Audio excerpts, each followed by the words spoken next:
Hi friends, one India ಕನ್ನಡಗೆ ಸ್ವಾಗತ. ನಾನು ಶ್ರೀರಕ್ಷಾ ರಘುರಾಮ್. ಪಾಕಿಸ್ತಾನಕ್ಕೆ ಮತ್ತೊಮ್ಮೆ ಆತಂಕ ಶುರುವಾಗಿದೆ. ಭಾರತ ಏನ್ ಮಾಡ್ತಾ ಇದೆ? ಭಾರತ ಏನಾದರೂ ನಮ್ಮ ವಿರುದ್ಧ ಅತಿ ದೊಡ್ಡ ಪ್ಲಾನ್ ಅನ್ನ ಮಾಡಿ ನಮ್ಮನ್ನ ಮಟ್ಟ ಹಾಕ್ಲಿಕ್ಕೆ ಏನಾದರೂ ಮಾಡ್ತಾ ಇದೆಯಾ? POKಯ ಕುರಿತು ಭಾರತ ಈಗ ಹೀಗ್ಯಾಕೆ ಹೇಳ್ತಾ ಇದೆ ಅನ್ನುವಂತಹ ಒಂದು ಆತಂಕ ಇದೀಗ ಪಾಕಿಸ್ತಾನಕ್ಕೆ ಎದುರಾಗಿದೆ. ಅಷ್ಟಕ್ಕೂ ಕೂಡ ಭಾರತ ಏನ್ ಹೇಳ್ತು? ಭಾರತ ಈ POK ಕುರಿತು ಮತ್ತೆ ಯಾವುದಾದ್ರೂ ಕಾರ್ಯತಂತ್ರವನ್ನು ರೂಪಿಸಿದ್ಯಾ?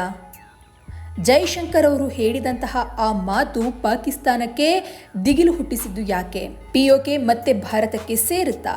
ಇದೆಲ್ಲವನ್ನು ಕೂಡ ಈ ವರದಿಯಲ್ಲಿ ನೋಡೋಣ.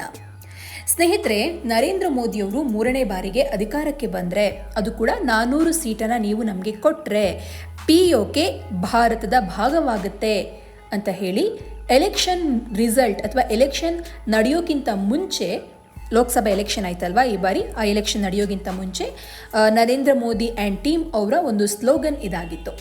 ಆದರೆ 400 ಸೀಟ್ ಬರಲಿಲ್ಲ. ಆದರೆ ಈಗ POK ನಮಗೆ ಭಾರತಕ್ಕೆ ಸೇರುತ್ತಾ ಅನ್ನುವಂತಹ ಒಂದು ಅನುಮಾನ ಈಗ ಶುರುವಾಗಿದೆ.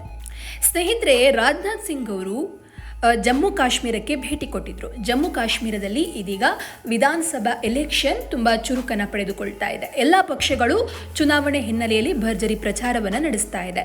ಈ ಸಂದರ್ಭದಲ್ಲಿ ಕೇಂದ್ರ ರಕ್ಷಣಾ ಸಚಿವ ರಾಜನಾಥ್ ಸಿಂಗ್ ಭಾರತೀಯ ಜನತಾ ಪಕ್ಷದ ಪರವಾಗಿ ರಾಂಬನ್ ಜಿಲ್ಲೆಯಲ್ಲಿ ಸಾರ್ವಜನಿಕ ಸಭೆಯನ್ನು ಉದ್ದೇಶಿಸಿ ಮಾತನಾಡ್ತಾ ಪಾಕ್ ಆಕ್ರಮಿತ ಕಾಶ್ಮೀರದ ಕುರಿತು ದೊಡ್ಡ ಹೇಳಿಕೆಯನ್ನು ಕೊಟ್ಟಿದ್ದಾರೆ. ಕೇಂದ್ರ ರಕ್ಷಣಾ ಸಚಿವ ರಾಜನಾಥ್ ಸಿಂಗ್ ಅವರು ಭಾರತಕ್ಕೆ ಸೇರುವಂತೆ POK ಜನರಿಗೆ ಕರೆ ನೀಡಿದ್ದಾರೆ. ನಾವು ನಿಮ್ಮನ್ನ ನಮ್ಮವರು ಅಂತ ಪರಿಗಣಿಸ್ತೇವೆ, ಆದರೆ ಪಾಕಿಸ್ತಾನಿಗಳು ನಿಮ್ಮನ್ನ ವಿದೇಶಿಯರು ಅಂತ ನೋಡ್ತಾರೆ ಅಂತ ಹೇಳಿದ್ರು. ಇನ್ನು ಚುನಾವಣಾ ರ್ಯಾಲಿಯಲ್ಲಿ ಅವರು ಜಮ್ಮು ಮತ್ತು ಕಾಶ್ಮೀರದಲ್ಲಿ ಹೆಚ್ಚಿನ ಅಭಿವೃದ್ಧಿಯನ್ನು ತರಲಿಕ್ಕೆ BJPಯನ್ನು ಬೆಂಬಲಿಸುವಂತೆ ಜನರಿಗೆ ಮನವಿಯನ್ನ ಮಾಡಿದ್ದಾರೆ. ಇನ್ನು ಜಮ್ಮು ಮತ್ತು ಕಾಶ್ಮೀರದಲ್ಲಿ ಸರ್ಕಾರವನ್ನು ರಚಿಸಲಿಕ್ಕೆ BJPಯನ್ನು ಬೆಂಬಲಿಸಿ, ಇದರಿಂದ ರಾಜ್ಯದಲ್ಲಿ ದೊಡ್ಡ ಪ್ರಮಾಣದ ಅಭಿವೃದ್ಧಿ ಸಾಧ್ಯ ಅಂತ ಹೇಳಿದರು. ಇದನ್ನು ನೋಡಿದಂತಹ POKಯ ಜನರು, ನಾವು ಪಾಕಿಸ್ತಾನದೊಂದಿಗೆ ಬದುಕಲಿಕ್ಕೆ ಬಯಸೋದೇ ಇಲ್ಲ, ಅತ್ಯಂತ ದಟ್ಟ ದರಿದ್ರ ಪರಿಸ್ಥಿತಿಗೆ ನಮ್ಮನ್ನು ದೂಡ್ತಾ ಇದ್ದಾರೆ, ಹಾಗಾಗಿ ನಾವು ಅಲ್ಲಿ ಇರಲ್ಲ, ಭಾರತಕ್ಕೆ ಸೇರ್ತೇವೆ ಅಂತ ಅವರಾಗಿಯೇ ಹೇಳ್ತಾರೆ, ಅಷ್ಟು ನಾವು ಅಲ್ಲಿ ಅಭಿವೃದ್ಧಿಯನ್ನು ಮಾಡ್ತೇವೆ ಹೀಗಂತ ರಾಜನಾಥ್ ಸಿಂಗ್ ಅವರು ಹೇಳಿದ್ದಾರೆ. ಇನ್ನು ಪಾಕಿಸ್ತಾನದ ಸಾಲಿಸಿಟರ್ ಜನರಲ್ ಇತ್ತೀಚೆಗೆ ಸಲ್ಲಿಸಿದಂತಹ ಅಫಿಡವಿಟ್ ಅನ್ನು ಉಲ್ಲೇಖಿಸಿದ ರಾಜನಾಥ್ ಸಿಂಗ್ POK ವಿದೇಶಿ ಪ್ರದೇಶವಾಗಿದೆ ಅಂತ ಹೇಳಿದ್ದಾರೆ. ಅಂದ್ರೆ POK ಪಾಕಿಸ್ತಾನ ಅಕ್ರಮವಾಗಿ ಅತಿಕ್ರಮಿಸಿದಂತಹ ಜಾಗ. ಇದೀಗ ಇದನ್ನ ತನ್ನ ಸಂವಿಧಾನದಲ್ಲಿ ವಿದೇಶಿ ನೆಲ ಅಂತ ಹೇಳಿದ್ದು ಅಲ್ಲಿನ ಜನರನ್ನ ವಿದೇಶಿಗರಂತೆ ಪರಿಗಣಿಸ್ತಾ ಇದ್ದಾರೆ ಅನ್ನುವಂತಹ ಒಂದು ಮಾತು ಕೇಳಿ ಬರ್ತಾ ಇದೆ. ಸ್ನೇಹಿತರೆ, ಇದೇ ಒಂದನ್ನು ಇಟ್ಕೊಂಡು ಏನಾದರೂ ಭಾರತ POKಯನ್ನ ತನ್ನ ವಶವನ್ನ ಮಾಡಿಕೊಳ್ಳಬಹುದು ಅಥವಾ ತನ್ನ ಭಾರತಕ್ಕೆ ಸೇರಿಸಿಕೊಂಡು ಅಖಂಡ ಭಾರತ ಮಾಡಬಹುದಾ ಅನ್ನುವಂತಹ ಒಂದು ಅನುಮಾನ ಕೂಡ ಬರ್ತಾ ಇದೆ. ಏನಾಗುತ್ತೆ ಅನ್ನೋದನ್ನು ನೋಡೋಣ. ಇನ್ನು ಈ ಸ್ನೇಹಿತರೆ, ಈ POK ಹೇಗೆ ಸ್ಟಾರ್ಟ್ ಆಯಿತು ಅಥವಾ ಹೇಗೆ ಉಗಮವಾಯಿತು ಅನ್ನೋದನ್ನು ನೋಡೋದಾದರೆ, ಸ್ವಾತಂತ್ರ್ಯದ ವೇಳೆ ಭಾರತ ಹಾಗೂ ಪಾಕಿಸ್ತಾನದ ವಿಭಜನೆಯ ಸಮಯದಲ್ಲಿ ಮುಸ್ಲಿಂ ಜನಸಂಖ್ಯೆ ಹೆಚ್ಚಿದ್ದಂತಹ ಕಾಶ್ಮೀರ ಪ್ರಾಂತ್ಯದ ರಾಜ ಮಹಾರಾಜ ಹರಿಸಿಂಗ್ ನಾನು ಭಾರತ ಅಥವಾ ಪಾಕಿಸ್ತಾನಕ್ಕೆ ಹೋಗೋದಿಲ್ಲ ಅಥವಾ ಸೇರೋದಿಲ್ಲ ಅಂತ ನಿರ್ಧರಿಸಿದ. ಇದಾದ ಬಳಿಕ 1947ರ ಅಕ್ಟೋಬರ್ನಲ್ಲಿ ಪಾಕಿಸ್ತಾನ ಬೆಂಬಲಿತ ಪಶ್ತೂನ್ ಬುಡಕಟ್ಟು ಜನ ಕಾಶ್ಮೀರದ ಮೇಲೆ ಆಕ್ರಮಣ ಮಾಡಿದ್ರು. ಇದರಿಂದ ಹೆದರಿದಂತಹ ಹರಿಸಿಂಗ್ ಅಕ್ಟೋಬರ್ 26ರಂದು ಭಾರತಕ್ಕೆ ಸೇರ್ಲಿಕ್ಕೆ ಒಪ್ಪಿಕೊಂಡು ಸಹಿಯನ್ನ ಹಾಕಿದ. ಇದರ ಬೆನ್ನಲ್ಲೇ ಪಾಕಿಸ್ತಾನ ನೇರವಾಗಿ ಯುದ್ಧದಲ್ಲಿ ಭಾಗಿಯಾಯಿತು. ಸುಮಾರು 14 ತಿಂಗಳುಗಳ ಕಾಲ ಈ ಯುದ್ಧ ನಡೆಯಿತು. ಡಿಸೆಂಬರ್ 31, 1948ರ ರಾತ್ರಿ ಭಾರತ ಹಾಗೂ ಪಾಕಿಸ್ತಾನದ ನಡುವೆ ಕದನ ವಿರಾಮವನ್ನು ಘೋಷಿಸಲಾಯಿತು.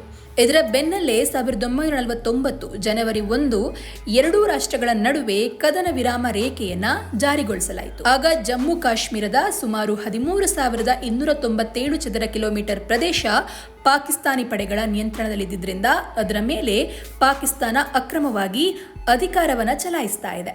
ಈ ಆಕ್ರಮಿತ ಪ್ರದೇಶವನ್ನ 2 ಭಾಗಗಳಾಗಿ ವಿಂಗಡಿಸಲಾಗಿದ್ದು, ಅದರಲ್ಲಿ ಒಂದು ಆಜಾದ್ ಜಮ್ಮು ಮತ್ತು ಕಾಶ್ಮೀರ ಮತ್ತು ಇನ್ನೊಂದು ಗಿಲ್ಗಿಟ್ ಬಲ್ಟಿಸ್ತಾನ್. ಇದು ಪಾಕ್ ಆಕ್ರಮಿತ ಕಾಶ್ಮೀರದ ಒಟ್ಟು ಪ್ರದೇಶದ 86%ರಷ್ಟಿದೆ.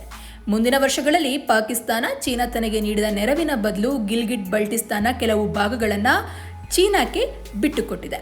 ಒಟ್ನಲ್ಲಿ ಪಾಕಿಸ್ತಾನ ಅಲ್ಲೊಂದು ದೊಡ್ಡ ರಾದಾಂತವನ್ನೇ ಮಾಡಿಬಿಟ್ಟು ಅಲ್ಲಿನ ಜನರ ಜೀವನವನ್ನೇ ಹಾಳು ಮಾಡಿಬಿಟ್ಟಿದೆ ಅಂತ ಹೇಳಬಹುದು. ಏನು ಸ್ನೇಹಿತರೆ, ಭಾರತದೊಂದಿಗೆ ಅಷ್ಟೆಲ್ಲ ದೊಡ್ಡ ಯುದ್ಧವನ್ನ ಮಾಡಿಕೊಂಡು ಹೊಡೆದಾಡ್ಕೊಂಡು ಬಡದಾಡ್ಕೊಂಡು POKನ ಆಕ್ರಮಿಸಿಕೊಂಡಿದ್ದಂತಹ ಪಾಕಿಸ್ತಾನ ಈ ವರ್ಷದ ಮೇ ತಿಂಗಳಲ್ಲಿ ಏನು ಹೇಳ್ತು ಗೊತ್ತಾ? ಪಾಕ್ ಆಕ್ರಮಿತ ಕಾಶ್ಮೀರ ವಿದೇಶಿ ಭೂಮಿ, ಅದು ತನ್ನ ವ್ಯಾಪ್ತಿಗೆ ಬರಲ್ಲ ಅನ್ನುವಂತಹ ಒಂದು ಅಪರೂಪದ, ಅಂದರೆ ಈ ರೀತಿಯಾದೊಂದು ಹೇಳಿಕೆ ಕೊಡುತ್ತೆ ಅಂತಲೇ ನಂಬಕ್ಕಾಗಲ್ಲ, ಅಂತಹ ಒಂದು ಹೇಳಿಕೆಯನ್ನು ಕೊಟ್ಬಿಡ್ತು. ಇದನ್ನ ಸಾರ್ವಜನಿಕವಾಗಿ ಕೂಡ ಒಪ್ಕೊಂಡಿದೆ. ಪಾಕಿಸ್ತಾನದ ಹೆಚ್ಚುವರಿ ಅಟಾರ್ನಿ ಜನರಲ್ ಇಸ್ಲಾಮಾಬಾದ್ ಹೈಕೋರ್ಟ್ ಮುಂದೆ ಈ ಸತ್ಯವನ್ನ ಒಪ್ಕೊಂಡಿದ್ದು, POKಯಲ್ಲಿ ಕಿಡ್ನಾಪ್ ಆದಂತಹ ಕವಿ ಮತ್ತು ಪತ್ರಕರ್ತ ಅಹ್ಮದ್ ಫರ್ಹದ್ ಶಾ ಅವರನ್ನ ನ್ಯಾಯಾಲಯದ ಮುಂದೆ ಹಾಜರುಪಡಿಸಲಿಕ್ಕೆ ಸಾಧ್ಯವಿಲ್ಲ, ಅವರು ವಿದೇಶಿ ಭೂಮಿ POKಯ ಪೊಲೀಸ್ ವಶದಲ್ಲಿದ್ದಾರೆ ಅಂತ ನ್ಯಾಯಾಲಯಕ್ಕೆ ಅಫಿಡವಿಟ್ ಸಲ್ಲಿಸಿದ್ರು. ಇನ್ನು POK ಅದರದ್ದೇ ಆದ ಸಂವಿಧಾನ ಹಾಗೆ ನ್ಯಾಯಾಲಯವನ್ನು ಹೊಂದಿದೆ ಅಂತ ಹೇಳಿದ್ದಾರೆ. ಈ ಪ್ರದೇಶದಲ್ಲಿ ಪಾಕಿಸ್ತಾನದ ಕೋರ್ಟ್ನ ತೀರ್ಪು ವಿದೇಶಿ ನ್ಯಾಯಾಲಯಗಳ ತೀರ್ಪುಗಳಾಗ್ತದೆ ಅಂತ ಹೇಳಿದೆ. ಇದೇ ಅಫಿಡವಿಟ್ಟನ್ನ, ಇದೇ ಒಂದು ಪಾಯಿಂಟನ್ನು ಈಗ ಭಾರತ ಪಾಕಿಸ್ತಾನದ ವಿರುದ್ಧ ಬಳಸಲಿಕ್ಕೆ ಮುಂದಾಗಿದೆ ಅನ್ನುವಂತಹ ಒಂದು ಅನುಮಾನ ಕೂಡ ಶುರುವಾಗಿದೆ. 2024ರ ಮೇ 14ರ ತಡರಾತ್ರಿಯಂದು ಫರ್ಹಾದ್ ಶಾ ಅವರನ್ನ ಇಸ್ಲಾಮಾಬಾದ್ನಲ್ಲಿರುವ ಅವರ ಮನೆಯ ಹೊರಗಿನಿಂದ ಅಪಹರಿಸಿದ್ರು. ಈ ಕಿಡ್ನಾಪ್ ಹಿಂದೆ ಪಾಕಿಸ್ತಾನದ ಬೇಹುಗಾರಿಕಾ ಸಂಸ್ಥೆ ISI ಇದೆ ಅಂತ ಫರ್ಹಾದ್ ಶಾ ಅವರ ಪತ್ನಿ ಆರೋಪಿಸಿದ್ರು. ಇನ್ನು ISI ಅವರನ್ನ ಉಳಿಸಲಿಕ್ಕೆ ಹೋದಂತಹ ಪಾಕಿಸ್ತಾನ ಸರ್ಕಾರ POKನ ವಿದೇಶಿ ನೆಲ ಅಂತ ಅಂದಿದೆ. ಈ ಮೂಲಕ POK ಭಾರತದ್ದು ಎಂಬ ವಾದಕ್ಕೆ ಮತ್ತಷ್ಟು ಪುಷ್ಟಿ ನೀಡಿದೆ. ಏನು ಸ್ನೇಹಿತರೆ, POK ವಿಚಾರದಲ್ಲಿ ಭಾರತ ಯಾವ ನಿಲುವನ್ನು ಹೊಂದಿದೆ, ಯಾವ ಆಲೋಚನೆಯನ್ನು ಹೊಂದಿದೆ ಅನ್ನೋದನ್ನು ನೋಡೋದಾದ್ರೆ, 1947ರಲ್ಲಿ ಕಾಶ್ಮೀರ ಪ್ರಾಂತ್ಯ ಭಾರತಕ್ಕೆ ಸೇರ್ಪಡೆಯಾದ ಕಾರಣ POK ಹಾಗೂ ಗಿಲ್ಗಿಟ್ ಬಲ್ಟಿಸ್ತಾನ್ ಜಮ್ಮು ಮತ್ತು ಕಾಶ್ಮೀರದ ಭಾಗ ಅಂತ ಭಾರತ ಸಮರ್ಥಿಸಲೇ ಬಂದಿದೆ. ಇದೇ ಮೇ ತಿಂಗಳಲ್ಲಿ ವಿದೇಶಾಂಗ ವ್ಯವಹಾರಗಳ ಸಚಿವ S ಜೈಶಂಕರ್ POK ಭಾರತದ ಭಾಗವಾಗಿಯೇ ಇದೆ ಮತ್ತು ಯಾವಾಗಲೂ ಇರ್ತದೆ ಅಂತ ಹೇಳುವ ಮೂಲಕ ಪಾಕಿಸ್ತಾನಕ್ಕೆ ದೊಡ್ಡ ಟಾಂಟ್ ಅನ್ನು ಕೊಟ್ಟಿದ್ದಾರೆ. ಇನ್ನು ರಕ್ಷಣಾ ಸಚಿವ ರಾಜನಾಥ್ ಸಿಂಗ್ ಅವರು POK ಮೇಲಿನ ಹಕ್ಕುಗಳನ್ನು ಭಾರತ ಯಾವತ್ತೂ ಬಿಟ್ಕೊಡೋಕೆ ಮಾತೇ ಇಲ್ಲ, ಸೇನೆಯ ಮೂಲಕ ನಾವು ಅದನ್ನು ವಶಪಡಿಸಿಕೊಳ್ಳಲ್ಲ, ಕಾಶ್ಮೀರದ ಬೆಳವಣಿಗೆನ ನೋಡಿ ಅಲ್ಲಿನ ಜನ ಭಾರತಕ್ಕೆ ಸೇರಲು ಬಯಸ್ತಾರೆ ಅಂತ ಈ ಹಿಂದೆ ಕೂಡ ಹೇಳಿದ್ರು, ಹಾಗೆ ಈಗ ಕೂಡ ಹೇಳ್ತಾ ಇದ್ದಾರೆ.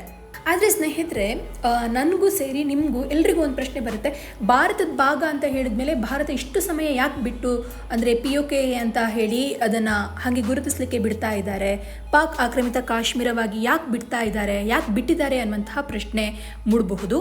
ಯುದ್ಧ ಮಾಡಿ ಅದನ್ನು ವಾಪಸ್ ಪಡಿಬೋದಿತ್ತಲ್ಲ, ಅಥವಾ ಇನ್ಯಾವುದೇ ಬೇರೆ ಮಾರ್ಗ, ಅಂದರೆ ಯುದ್ಧವೇ ಬೇರೆ ಯಾವುದಾದ್ರೂ ಬಡದಾಟಗಳ ಮೂಲಕ ವಶಪಡಿಸ್ಕೊಳ್ಬಹುದಿತ್ತಲ್ಲ ಅಂತ ನಿಮಗೆ ಅನಿಸ್ಬಹುದು.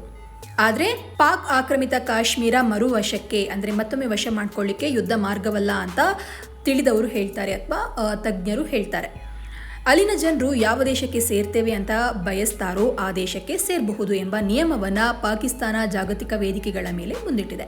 ಅದನ್ನು ತನ್ನ ಸಂವಿಧಾನದಲ್ಲೂ ಕೂಡ ಸೇರಿಸಿದೆ. ಇದೇ ಕಾರಣಕ್ಕೆ ಭಾರತ ಶಾಂತಿ ಮಂತ್ರದ ಮೂಲಕ ಪಾಕ್ ಆಕ್ರಮಿತ ಕಾಶ್ಮೀರವನ್ನು ಭಾರತದೊಳಗೆ ಮತ್ತೆ ಸೇರಿಸಲಿಕ್ಕೆ ಮುಂದಾಗಿದೆ. ಅಲ್ಲಿನ ಜನರ ಮನಸೆಳೆಯುವಂತಹ ಪ್ರಯತ್ನವನ್ನು ಜಮ್ಮು ಮತ್ತು ಕಾಶ್ಮೀರದ ಅಭಿವೃದ್ಧಿಯ ಮೂಲಕ ಮಾಡ್ತಾ ಇದೆ. ಹೌದು, ಏಕಂತ ಹೇಳಿದ್ರೆ ಭಾರತದ ಎದುರು ಇರುವಂತಹ ಒಂದು ದೊಡ್ಡ ಮಾರ್ಗ ಅಥವಾ ಒಂದು ಕೊನೆಯ ಮಾರ್ಗ ಅಂತ ಹೇಳಿದ್ರೆ ಇದೆ ಅಂತ ಹೇಳಬಹುದು. ಅಭಿವೃದ್ಧಿ ಒಂದೇ ಇದೀಗ ಪಾಕ್ ಆಕ್ರಮಿತ ಕಾಶ್ಮೀರದಲ್ಲಿರುವಂತಹ ಜನರನ್ನ ಸೆಳೆಯುವಂತಹ ಮಾರ್ಗವಾಗಿದೆ. ಭಾರತ ಇದನ್ನ ಹಂತ ಹಂತವಾಗಿ ಮಾಡ್ತಾ ಇದೆ. ಯಾಕಂತ ಹೇಳಿದ್ರೆ ಜಮ್ಮು ಕಾಶ್ಮೀರದಲ್ಲಿ ನೋಡಬಹುದು ತುಂಬಾ ದೊಡ್ಡ ದೊಡ್ಡ ಅಭಿವೃದ್ಧಿ ಕೆಲಸಗಳನ್ನ ಮಾಡಿದ್ದಾರೆ.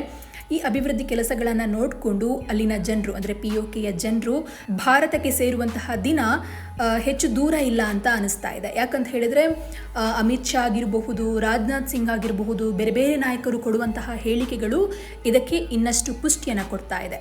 ಆದರೆ ಈ POKಯ ಜನರು ಭಾರತಕ್ಕೆ ಸೇರಲಿಕ್ಕೆ ಬಯಸಿದ್ರೂ ಕೂಡ ಪಾಕಿಸ್ತಾನ ಸುಮ್ಮನೆ ಬಿಡುತ್ತಾ, ಏನು ಮಾಡುತ್ತೆ ಅನ್ನುವಂತಹ ಭಯ ಕೂಡ ಇದೆ. ನೋಡೋಣ ಮುಂದಿನ ದಿನಗಳಲ್ಲಿ POK ಭಾರತಕ್ಕೆ ಸೇರಬಹುದು. ನಿಮ್ಮ ಅಭಿಪ್ರಾಯ ಏನು ಸ್ನೇಹಿತರೆ? POK ಭಾರತಕ್ಕೆ ಸೇರಬೇಕಾ, ನಿಮ್ಮ ಅಭಿಪ್ರಾಯ ಏನು ಅನ್ನೋದನ್ನು ಕಮೆಂಟ್ ಮೂಲಕ ತಿಳಿಸಿ. ಹೀಗೆ ಮತ್ತೆ ಭೇಟಿ ಆಗ್ತಾ ಇರೋಣ. ಧನ್ಯವಾದ.